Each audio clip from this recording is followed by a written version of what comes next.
Hi, I'm Matt Shepard. And I'm Chad Shepard. Coming up on this edition of Shep Shower and Shave, are the Tigers' once-in-a-while success giving you encouragement or prolonging the inevitable? Glad you're with us. We're brought to you by Northwestern Tech and by Fifth Avenue. Northwestern Tech, everybody knows that heating and cooling employers are desperate for trained technicians. Where do you go? You go to the HVAC experts, Northwestern Tech, the HVAC school, to get trained, certified, and into the field in only 10 and a half months. You can call them at 248-358-4006. And by Fifth Avenue in Royal Oak, over 36 cold brews on tap. Great food, drink specials, a kitchen that is open until 2 a.m. No better place to watch the Tigers and any other sporting event with 40 HD TVs and a 14-foot HD projection screen.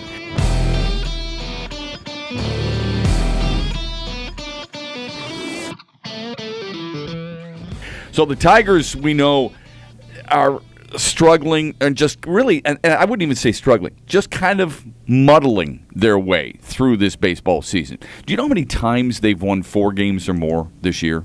Once. Yeah, one time. They might have been the last team in baseball to establish a 4-game winning streak at any point of the season. So when they win some and lose some, when they look really good early against Cleveland, then look really bad against Cleveland, do you get even more frustrated? Is there an apathetic feeling for you about this team? Or, and this is a long-winded question, is there anticipation because you feel like they're going to be sellers?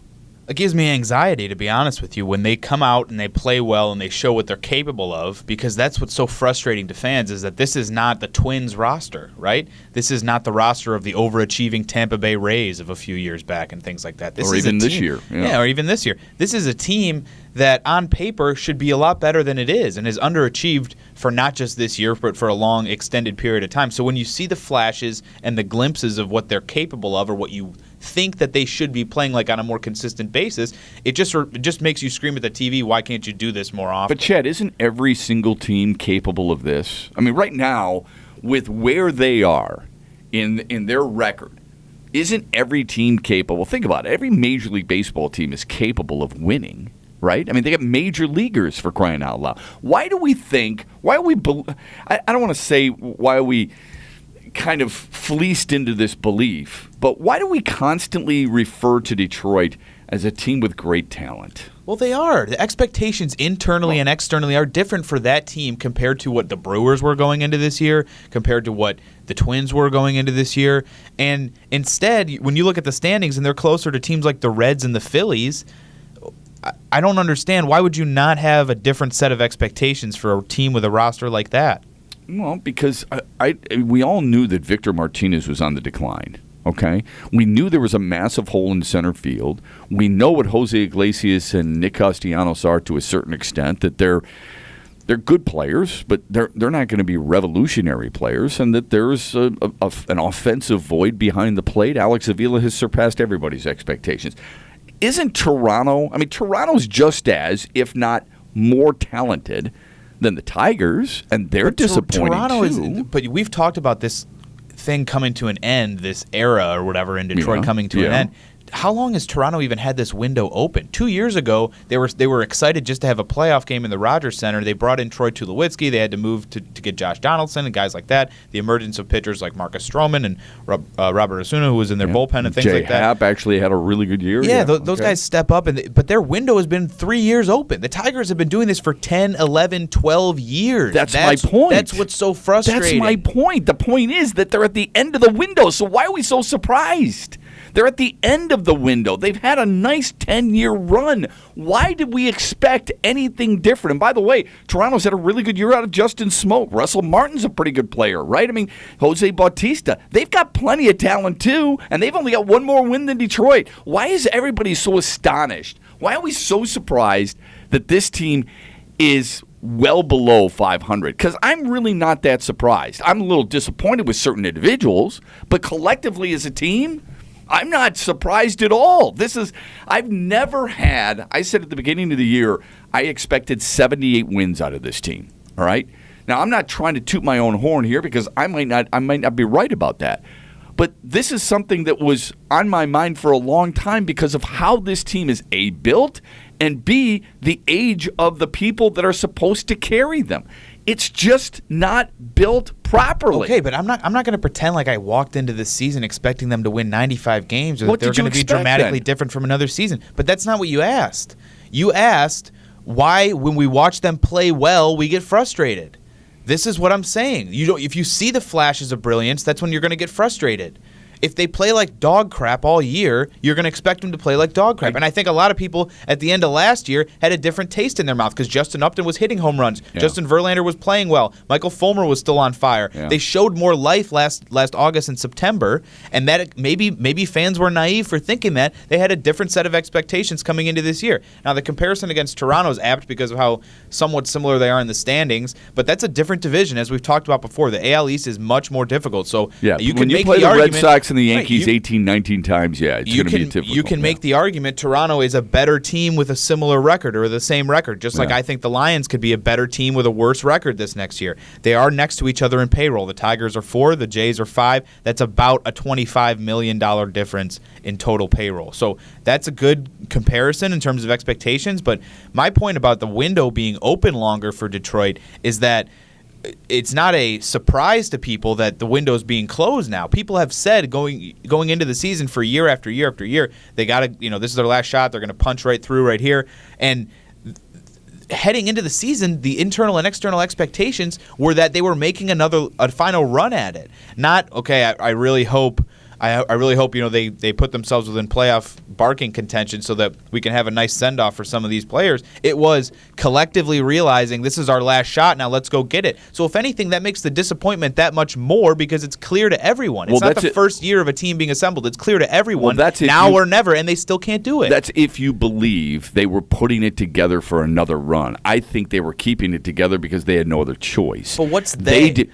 Well, look, the Tigers, Alex Avila, because he's got a different set of priorities than the players immediately on that 25-man roster. What Al Avila was going to do is he was going to sell off as much as he possibly could. He just wasn't getting the asking price. There wasn't the interest that many people thought the Tigers would get.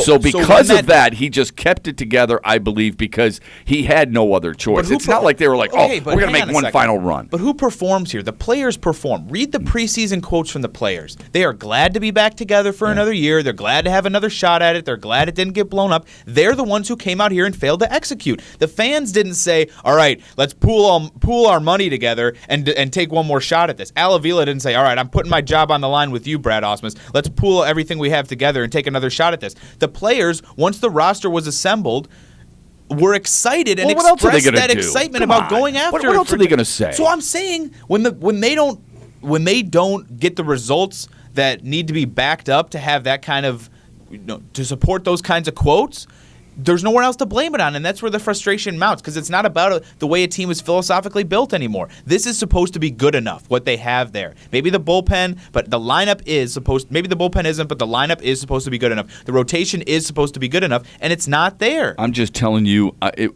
with all due respect to people, if you thought this team was going to be anything more than it is right now, you're being played for a chump. Because there's no way anybody could have looked at this team the way, and you lose Cameron Maben from a year ago. There's no way you could have looked at this team and said, you know what, this team's got just a ton of talent, and they should contend for the division title. No way. The frustration is legitimate. But let's remember where we were in April. But the expectation that you had. You're forgetting where we were in April when they went off to a hot start. Cleveland was sputtering, and no one took Minnesota for real. That's what people did feel, was that the division would be maybe something that could head back our way this year.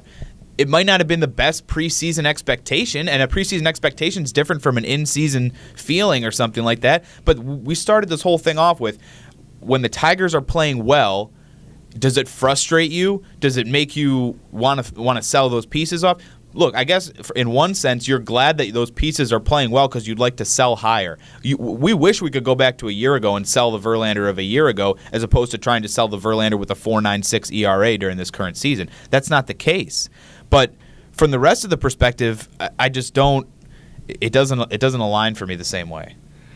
Just remember this: there was a time in April where they lost 4 straight games. Okay, and they went crashing down. They had a record of of like 12-9 or something like that. It wasn't anything all that special. There was actually a time in April where they lost 4 straight twice. So I'm not buying into the whole, well, remember how we felt in April. I remember how we felt after we beat the Red Sox 2 out of 3. That was like the second series of the season. This has never been a team that has captivated me. I'm just strictly talking from a personal standpoint. Captivated me and fooled me to think that, well, you know what? I was wrong. This team's going to be a lot better than I thought. They don't have the capability to win 8 of 11, 9 of 12. 13 of 17. They just don't have that capability. They don't have the pitching. There's way too many question marks. And here's the really frustrating thing for me is that I went into this season thinking there's no way this team's going to be all that competitive, and a lot of it had to do with Justin Upton, and he's been dynamite. I mean, he's been really, really good. Now, you could blame the injury to Ian Kinsler, the injury to J.D. Martinez, a setback for Miguel Cabrera, who really hasn't been healthy all season long. I happen to think it's a combination of a little bit of that, but also the fact that this pitching staff, this starting pitching staff, is the most disappointing thing in this city, and I think one of the most disappointing things in baseball this year. If that's where you're going, if that's the specific angle that somebody like you might want to take, then I'm all on board, because outside of the starting pitching, which I thought might be their strength with Fulmer and Verlander, and I thought Zimmerman would have a bounce-back season, and I thought Norris would take another step. I thought their starting 5 would give them a shot on a regular basis, and instead their starting 5 has been the biggest disappointment of this season. No, I agree, and we talked about that.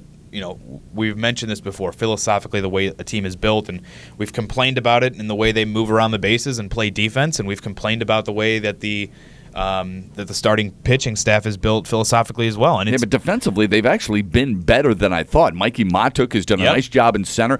Justin Upton leads left fielders in defensive runs saved. Jose Iglesias and Ian Kinsler, we know how good they are. Absolutely. And I don't have any problem with Avila and McCann as receivers. Third base, Nick Castellanos is the worst fielding third baseman in the major leagues, but at the end of games, they bring in Andrew Romine. So defensively, I haven't had as big a problem with this team as I originally thought I would, and a lot of it's because Upton's been better in left field than he was a year ago. Oh, that's fair, but I agree with you. It's difficult to overstate the disappointment in the rotation as a whole, and that's why the more piece. I mean, those are the pieces that you kind of hear about talking about move. People understand that Jordan Zimmerman has really no external value or could be moved necessarily right now, but Verlander is a piece that's one of the more attractive ones to move for people, despite how well regarded he is by fans in this city. They understand, and I think this shows a little bit of the baseball savvy in Detroit. They understand the albatross of that contract through 2019, and that he represents a chance to not necessarily start over, but accelerate the rebuilding process a little bit. And we've talked about this a couple episodes in the past, but that's what excites me as a Tiger fan, and I think excites a lot of other fans, is they saw the small taste, the little eyedropper, if you will, of what kind of talent can be infused into the organization when you have a couple of attractive pieces to sell. And now that they're back in that position, I think fans really want to see that happen again. Would you trade for Justin Verlander? If I'm the Cubs or something like that? I mean, it depends on, I don't know the depth of their prospects all that well, I guess, to really vouch for that, but I think he fills a lot of needs for them with with Jake Arrieta and I think it's Kyle Hendricks, both hitting free agency next year. Lackey's not been. John Lester, I think, hits free agency. Okay, maybe it's Lester and Arrieta then. Lackey's not. I'm sorry, it's Lackey and Arrieta. That's what it is. Okay. Well, whoever the two are who hit free agency, Arrieta's among them. Do you realize the name that... I think Verlander checks a lot of boxes for teams like the Cubs, and if you have the surplus of prospects, I mean, this is why you build an internal structure the way you do, so that you can afford to pay a bigger ransom than maybe you'd normally want to pay, because you understand that this is a window and this is why you want to go for it. So it does make sense to me why a team like the Cubs might want it. Detroit would have to eat some of that contract, obviously. But why not? We're paying Prince Fielder. We're paying Justin Verlander when he's not. Just add it to the list. Well, the reason we'll be the Mets before we know it. I guess the reason I bring this up is when people talk about the different people you could get from the Cubs, the name that everybody brings up is Eloy Jimenez. And I'm not sure he's the number one prospect for the Chicago Cubs, but I'm not sure people recognize this. He's at high A. You don't know what you're getting. It's not like you're getting a guy there that you could plug into your lineup right away. This isn't necessarily Michael Fulmer or even Daniel Norris. I'm not saying he's not going to be as good as they are, because I don't know, but right now he looks very promising. I'm just telling you right now, if you think you're getting a guy who's going to jump into the major leagues and wear the English D, you're going to be very, very disappointed. Right. I think the acquisitions of Fulmer, Boyd, and Norris were almost a little unfair a couple of years ago, because they made people feel like, all right, you can just trade away these MLB All-Star caliber players and get back some guy who's a month and a half away from being a regular MLB. That's not the case. No. Those aren't regular everyday guys all the time. In terms of the Cubs prospect system, that's their number one guy, and I don't know quite where he ranks across baseball or how much they value him in other discussions with other teams. I'd imagine that the Tigers are not quite within range of asking for their number one prospect, but they do have 5 of their top 10 prospects overall are right-handed arms, including, I think, 2 of their top 4. So worth considering, worth looking at for sure. I mean, if the Cubs have to send back more than they think Justin Verlander can bring them in the interim, understanding that they could lose Lester, Arrieta, maybe others in the immediate future, then it doesn't seem like something they'd want to do. Obviously, it's a deal that has to make sense for both sides, and that's where fans get a little delusional sometimes in making up these fantasy deals that really aren't beneficial for the other team. Well, 4 of their top 7 prospects are pitchers. As a matter of fact, to be more specific, they're right-handed pitchers. I think Detroit is void of positional talent. So a guy like Jaime Candelario, who's a third baseman and or a first baseman, wouldn't be a bad pick for Detroit if indeed they feel like that's a guy who would fit within their system and could get called up relatively soon. But I think if you're looking at a Justin Verlander to a Chicago Cubs, the best situation you can get in if you're the Tigers is that you get the Cubs and a team like the Dodgers, for example, doing whatever they possibly can to get in a bidding war. Somebody's going to want that right now. The Dodgers, I bring that up because they have the 6th best minor leagues in baseball. Cody Bellinger, of course, was part of that. Brock Stewart. They've got a catcher by the name of Austin Barnes, who's supposedly a really good player. They've got an outfielder by the name of Alex Verdugo and a second baseman by the name of Willie Calhoun.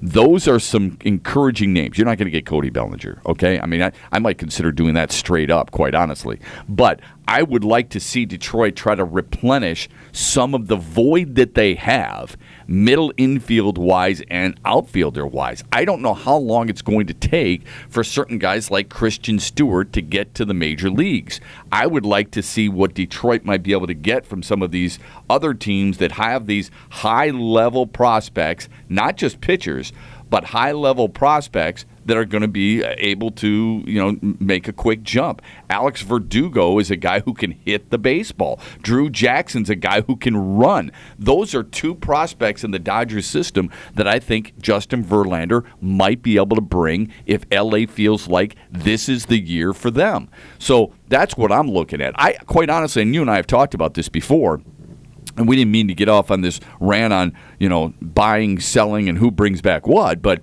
I personally think Alex Avila and Justin Wilson are the ones who might bring the most in return for Detroit. Alex Wilson is a really valuable member at the back end of that bullpen. If you're a Tigers fan right now, you should be rooting for every single possible trade chip to get hot. You want Alex Avila to rip the cover off the ball. No and question. Maybe launch 8 home runs before the All-Star break. That'd be nice. Right. And he hasn't been doing that, by the way. I mean, look, he's been really steady, Chad. Don't get me wrong. He's still got hitting at a clip, well over 300, I believe, or right around that 300 mark. Yeah, but I think he's only 3 for his last 17 on this homestand, so that's a bit of an issue. Slowing down a little bit, but part of that is the role that he's going to be brought into. Exactly. The Cubs are a perfect fit for him because they just got rid of Miguel Montero. Obviously, they trust their starting catcher who's been handling a lot of their duties, but Avila is a left-handed bat, which is a perfect complement in what you want. If you recall a few years ago, the Tigers' backup catchers were guys like Brian Holiday because he had that right-handed bat with a little bit of pop, and Avila would represent the left-handed bat from that 8-hole or whatever the catcher was hitting at the time. So I see why he fits for the Cubs. And what's interesting in this whole discussion is about, we like to speculate a lot about prospects. What about MLB guys? They could have a bit of a bit of a logjam, as best Buster Olney tells it, at the MLB level with some guys on their 25-man roster. Might they have to trade somebody who's already playing every day for them, or at least seeing their lineup regularly? Detroit, you're saying? No, Chicago. If Chicago. they have to in part of that return, depending on what they're bringing on, salary aside, but just in terms of roster positions. So baseball is really interesting. It's one of the most difficult, I think, sports to project those kinds of trades, and that's why a lot of these deals end up getting done in the winter off-season meetings, because you have to have a longer conversation to make them any sort of anything that's more likely to come to fruition. I think your point about Michael Fulmer, the expectation that Tigers fans have, we gave up Yoenis Cespedes, and look, we got back an ace. We got back the Rookie of the Year and an All-Star. That doesn't happen very often, and I don't think Detroit has, I could be wrong here, I hope I am wrong, the trading chips, per se, to bring that type of haul, if you will. If you can do it for Verlander, then that would be great. You're going to have to eat some of that salary. But again, I'll reinforce, I think Detroit needs some players who can play positions, your everyday players, rather than just pitching. That's the thing that's always bothered me. Detroit has focused so heavily on pitching when they draft, and then they've got to go out and find that, at the beginning of the season, 4/5 of their starting rotation are from somebody else. They didn't draft Michael Fulmer, Daniel Norris, Matt Boyd, or Jordan Zimmerman. All those guys came from somewhere else, and yet Detroit, year after year after year, concentrates on drafting pitching. I'd like to see some positional players come up through the system and be key contributors and do it for a long period of time. Look at what Boston has done. Boston's positional players are incredibly impressive. I mean, Andrew, but part of those came back from the Hall where they shipped. Not everybody, and I'm not trying to discredit what your point is, because that's a perfect model to look at, but some of those guys came back in the deal when they sent Adrian Gonzalez out to L.A. and a couple other pieces. Okay, fair enough. But and Detroit needs to do something like that. Right. They need to get some of those guys. Well, and granted, I'm bringing up names that are established major leaguers, so that's easy for me to say. It is not easy to do. Bogarts, Betts, Benintendi, Bradley Jr., guys like that. You can't expect organizations to do that every single year, but when's the last time Detroit's done it in general? Think about it for a minute. J.D. Martinez falling in their lap. Center field's a massive void. They don't have anybody. Justin Upton was somebody else's. Castellanos is Detroit's, but limited. That's exactly what I was going to say. One of the guys who's the biggest goat, one of the biggest goats on this team, Castellanos, is the last guy that they've really kind of developed and brought up from day one. Him and McCann. Right. Yeah, right. McCann is another one that I didn't necessarily think of. That's a good point. I mean, and so when you're talking about, when you and I use the phrase built in correctly, it's not just for the ballpark. I was talking with a member of the San Francisco Giants the other day, and I had asked him about the ballpark. It's the first time he had been at Comerica Park. He said it's a little like ours out in San Francisco in terms of length and so on and so forth. And he and I were talking about how teams get built, and he says, look, that's why we tried to gain as much speed as we can. We knew it's going to be really tough to depend on hitting the ball over the wall all the time. Well, that's why Nick Castellanos, J.D. Martinez, Miguel Cabrera get really frustrated with that ballpark. I'm not saying it's not a good ballpark or anything. I'm not making excuses for him. I love the ballpark. It's really nice. Don't love it as much as Tiger Stadium, but I love the ballpark. But it's really tough. The way this team is built, it's really tough to be consistent and hit the ball over the wall. We brought up Michael Fulmer, and he's an all-star. For the first time in his career, he's been Detroit's most dependable pitcher, not just starter, at 8-6 with an ERA of right around 3, a WHIP of right around 1. He's been absolutely phenomenal. Did it surprise you that he was the only all-star for Detroit? No, it didn't surprise me, just because of the depth of really high-quality players in baseball this year. I think looking at the Home Run Derby list, which we will get to at some point, talk a little bit more about the All-Star game. It's clear that there are exclusions, kind of across the board almost. And I think that the Tigers don't necessarily merit more All-Stars. I don't know that Alex Avila maybe had the at-bats or is having the impact on the team that would quite warrant it. And I thought it was a fair representation for a team that's struggling and doesn't deserve to have a lot of individual showing at that weekend. Isn't that the key? Isn't that the most important? Well, I'm just saying the team. Look, I don't think that's necessary. I don't think that's how people view it, especially because baseball is all about the votes, the fan voting. No, but look, Alex Avila is. I think he's deserving. I think Justin Upton is deserving. But are they more deserving? And does a team that is, at the time 9 games under the break even, are those teams? Do they deserve to have a backup? Is he better than Gary Sanchez, Alex Avila? Gary Sanchez is the backup catcher, for example. I think that's also a 2-year. I mean, we can take these one by one. I know that's not what you're necessarily trying to do, but that's also, I think, a 1.5-year award for Gary Sanchez. You're right. Who's caught fire last year around this time and wasn't able to be rewarded for it. I don't disagree with that at all. He is still batting .295, but he's got 30 bombs and 40 runs driven in. Doesn't take anything away from him. His numbers are, RBI-wise and home run-wise, better than Alex Avila. Right.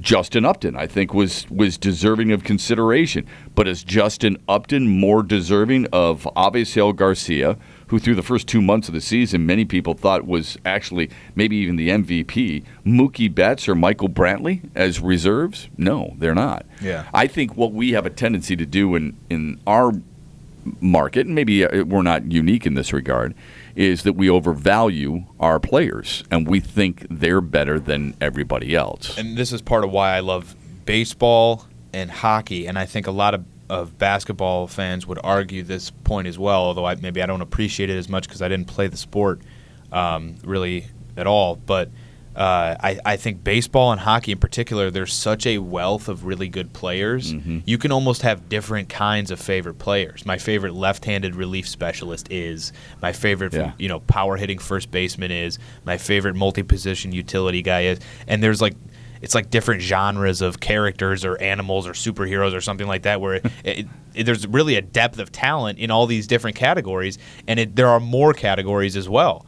And I think that's something that's a little bit unique to baseball, but the depth of talent and the variety of talent that's in the game right now is awesome. And this gets a little more into the art of the sport, but the way the game can be played differently, not just by different teams or in different leagues with different sets of rules, but players who come from different nationalities, different countries. And it's talked about in baseball all the time, the flair that the Latin American players bring to the game, or players from certain countries might have bigger, louder celebrations or more triumphant home run trots or flashier catches, or they run the bases harder, things like that. I mean, you don't want to make it too nationalistic, but there are components to the game that you associate with certain nationalities or types of people or guys that fill certain roles. And the All-Star Game is as cool of an opportunity to look at that whole mosaic come together as there is in sports, and I love it for that reason. Do you you had brought up the home run derby. Here, in case people weren't aware, the home run derby participants nationally, Giancarlo Stanton, Justin Bour, both of the Marlins, by the way, Cody Bellinger, and Charlie Blackmon. I'd like to see Joey Votto in there. I mean, Joey Votto's got 24 bombs, for crying out loud. I love that Cody Bellinger is in there for certain. Is there a part of you that wouldn't mind? I mean, look, Giancarlo Stanton's got 21 homers, so cool. I got no problem with that. Plus, the guy hits the ball a mile, and people want to see him. But do you think that there are some guys who just said, you know what, I'm afraid it's going to screw up my swing. I don't think it's a good idea for me to do it. I do believe that's the case, and I do believe this, that I think there's a lot of people in baseball or teams in baseball and that have that same philosophy. The Charlie Blackmon choice, a little odd for me. Who do you like in that National League home run derby? First of all, do you like the derby? Second of all, do you like that National League? You get 5 guys, so do you like that fivesome, if you will? Or there's 4. I'm sorry, 4 guys with a National League. For me, take out Blackmon, put in Votto, and I'm good with it. Yeah, it's tough to pick and choose who you want in this kind of thing, because there was a great article, I want to say last week, written by Jeff Passan on Yahoo that kind of tossed out the possible candidates, and it's just a fun little preview article, but it also gave a couple suggestions, and one that he put out there that was really fun was Ichiro. I know. Ichiro, playing at the age that he's playing, apparently still has legendary pull field power, and he just eschews that for slap singles and ways to get on base all the time, as he's done throughout his career. But I've never gone early, and this is why I like to go early to baseball games and watch batting practice if you can and things like that. Keep your own scorebook and all that kind of fun stuff. But I've never gone to see a game where the Tigers were playing the Marlins, or before that the Mariners, or one of those teams that Ichiro had been on. But apparently he puts on a show in batting practice. I'd like to see Jose Altuve. That'd be fun too, yeah. Wouldn't it? But he'll pull 6, 7, 8, 9 in a row to his pull field, and he'll go over the wall with them. And I think it'd be really fun to watch Ichiro do that. But of course, it's not a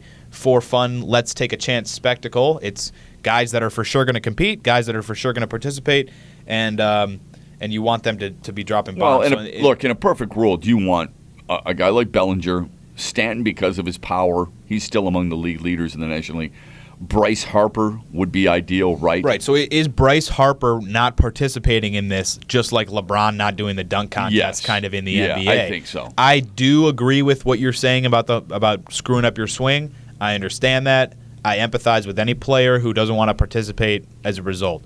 I think for those superstar players, you should do it once. And if it's your home ballpark, I think you should do it once. You should do that for the fans. And if you're that worried about it, I would talk to guys that have been there and done it, or maybe dealt with it before, so you don't feel like you're all alone. But I wonder, we've talked in past episodes about hockey not doing a good enough job promoting its biggest, best players, making itself more marketable.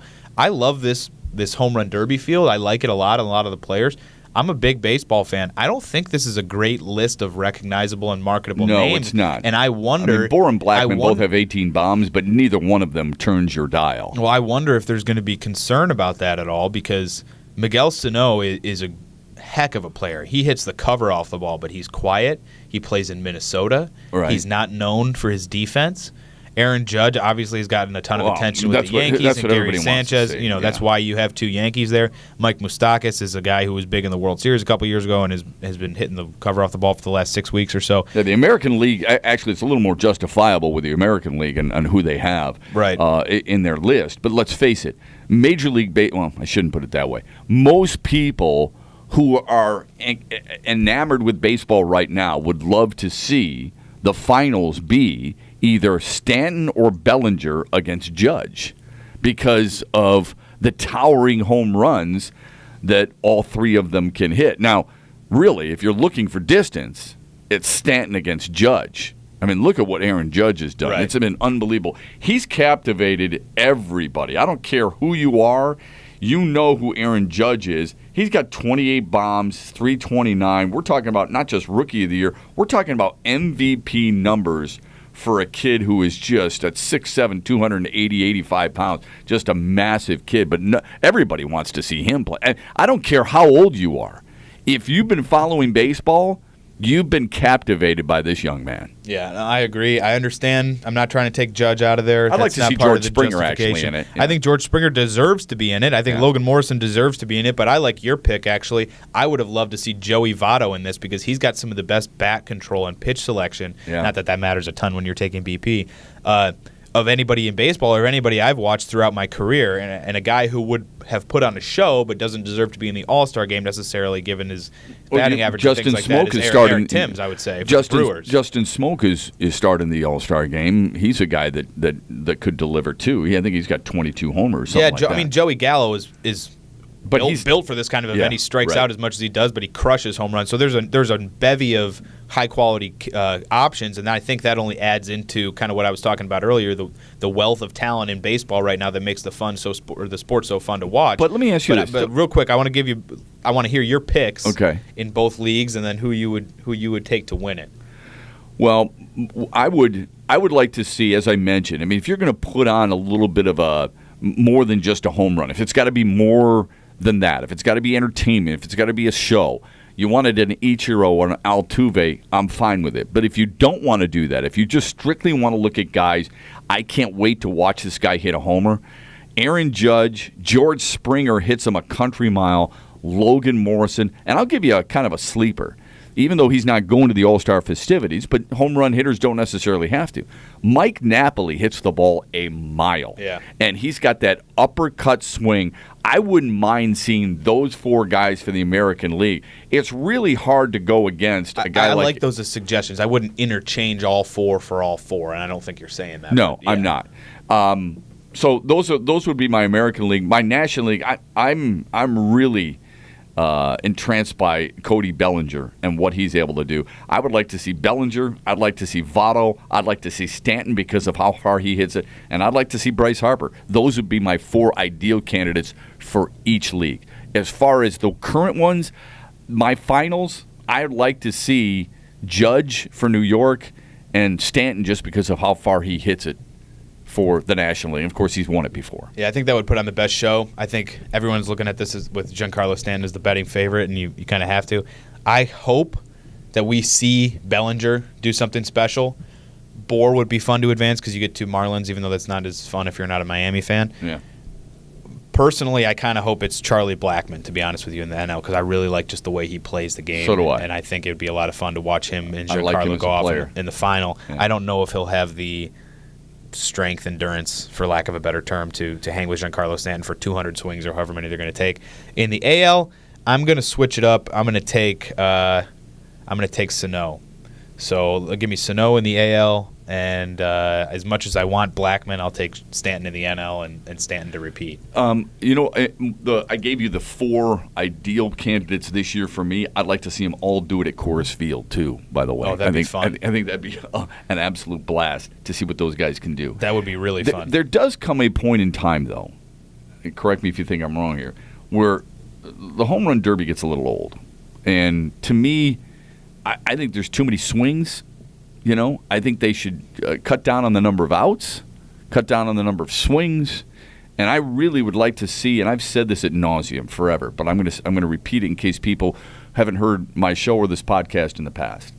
I would like to see a skills competition similar to what they do with football that isn't televised necessarily, what they do with hockey for sure that is televised, and basketball. I would like to see the guy who goes from first to third the fastest, the guy who gets out of the box the fastest. I'd like to see which double play combination turns the quickest DP. I'd like to see who has the most accurate outfield arm, who can lay down the best bunt. Right, so things I'm picturing are you put a barrel, lay it sideways across home plate, and shoot fly balls out to the corner outfielders. Let those guys catch it, take a crow hop, and try and gun it and fire it in the barrel. How many throws can you get in the barrel out of 8? Or at third like base, or throw it to third base, right. whatever the case may be. Shoot a relay around the horn, turn a double play. I'd like to see the strongest arm from the corner outfield, from all right fielders, left fielders, whatever, who are in this all-star competition because you can't take every single one.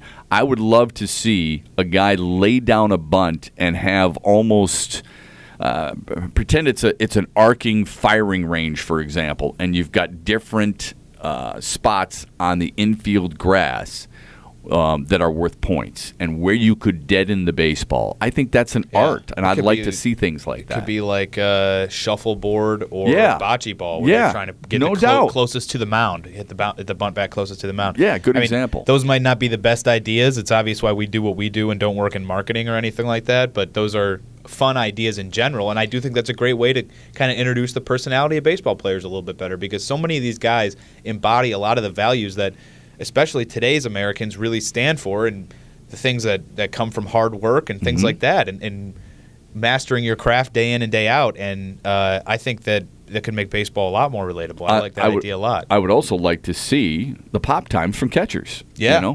See which catch. In case people don't know, pop time is basically by the time when you catch the ball and you throw it down to second base and it reaches the second base on a short glove. You start that stopwatch when the pitcher begins his motion, and then the ball will reach home plate, and then you got to fire it back down to second to catch the runner. When you stop the clock when it hits the second baseman or shortstop's glove who's taking the throw. So give me the most accurate and the quickest release time for the catcher. And really good MLB catchers will have a 1.8 pop time or somewhere right around there. Right. Now, I think that would be really fun. I think that that kind of provides some things to baseball that maybe aren't there right now that are there for some other sports. And because baseball is such a stats-driven game and an analytics-driven game, it creates context for people who haven't played the sport or haven't played the sport at a high level to understand the difficulty for some of these things. So that when you hear about a pitcher's FPX rating or things like that, you maybe get it a little bit more.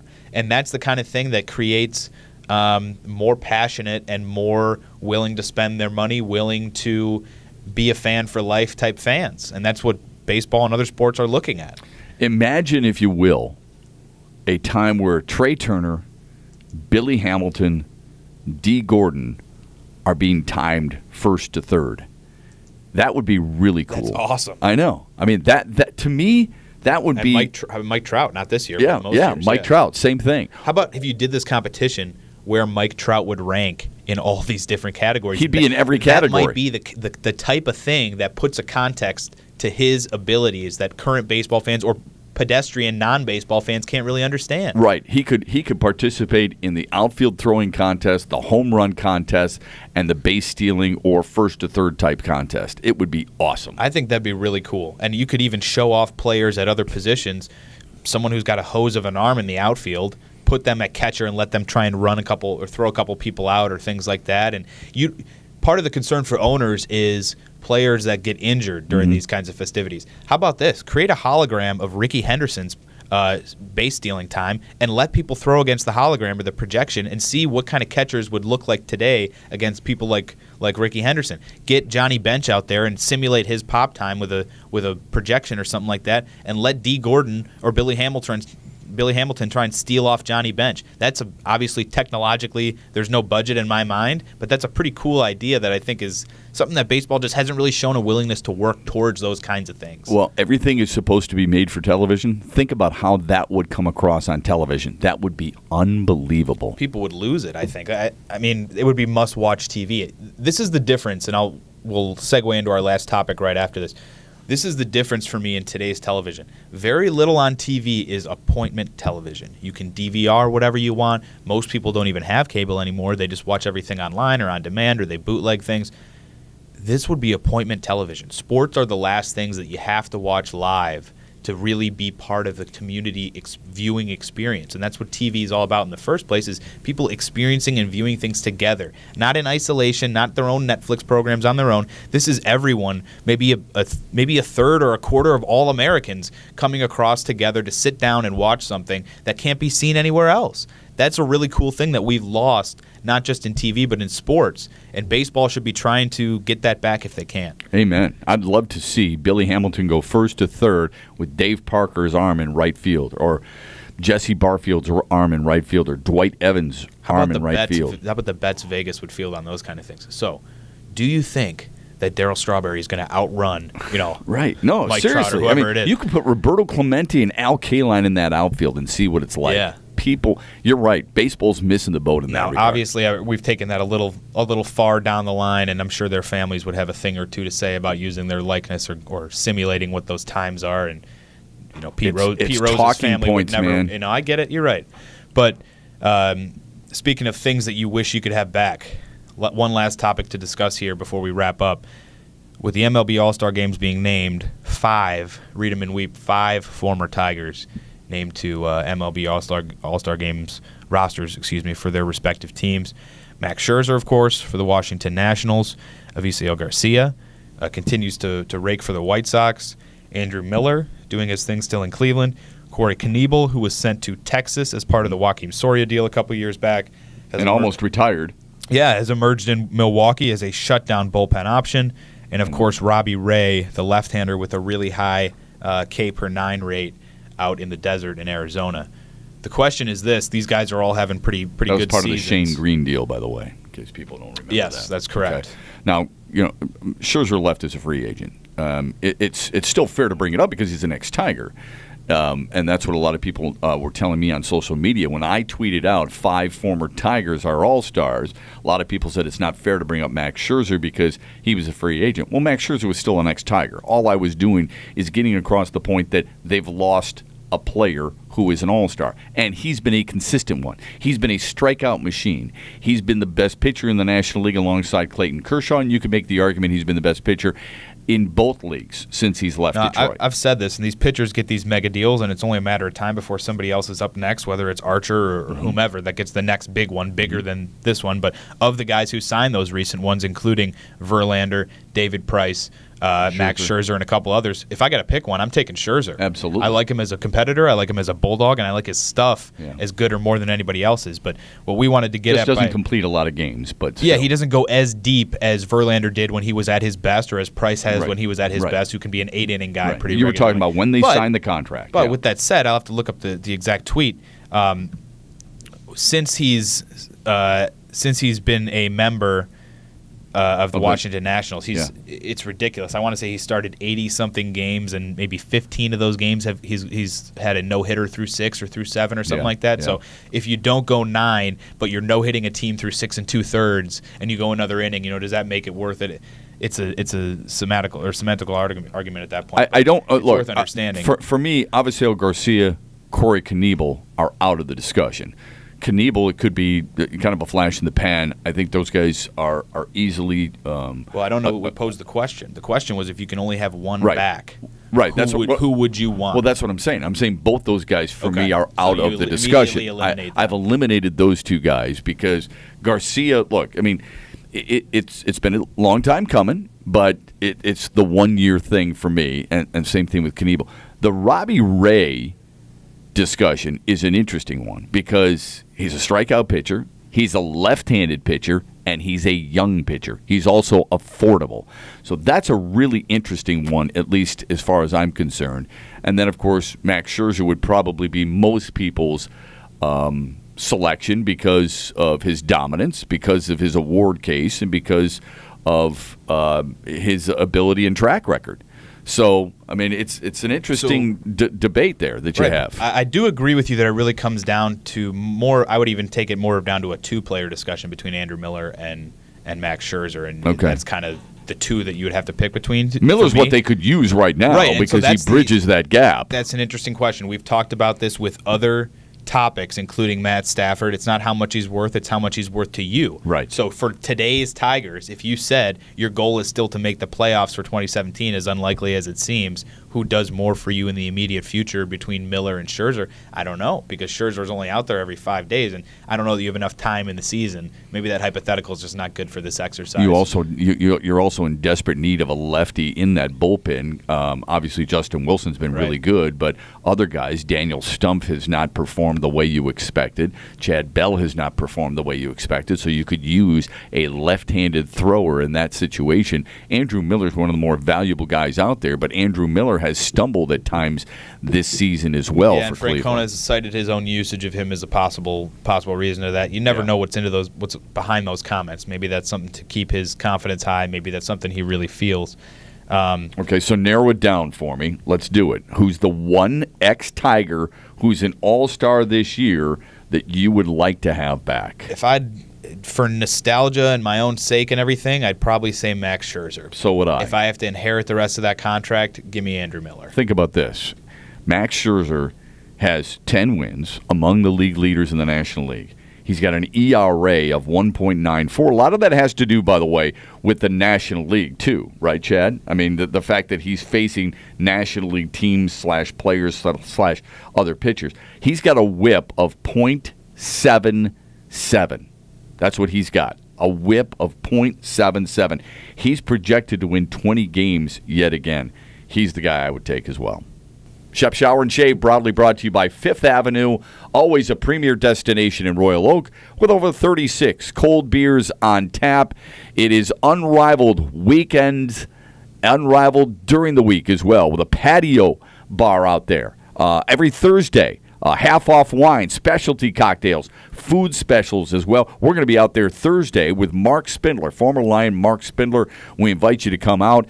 But no matter whether we're out there or not, Fifth Avenue, over 40 HD TVs, a 14-foot HD projection screen, and they're one-of-a-kind sports book viewing area. No better place to watch sports than at Fifth Avenue Tavern in Royal Oak. And by Northwestern Tech, HVAC is all they teach, so they've perfected their hands-on program for over 38 years. You want to get involved? Here's what you can do. You can go to Northwestern Tech, the HVAC school that works, by going to their website, northwesterntech.edu, or call them today, 248-358-4006. Schedule a tour. They're standing by and waiting to help you and your new career.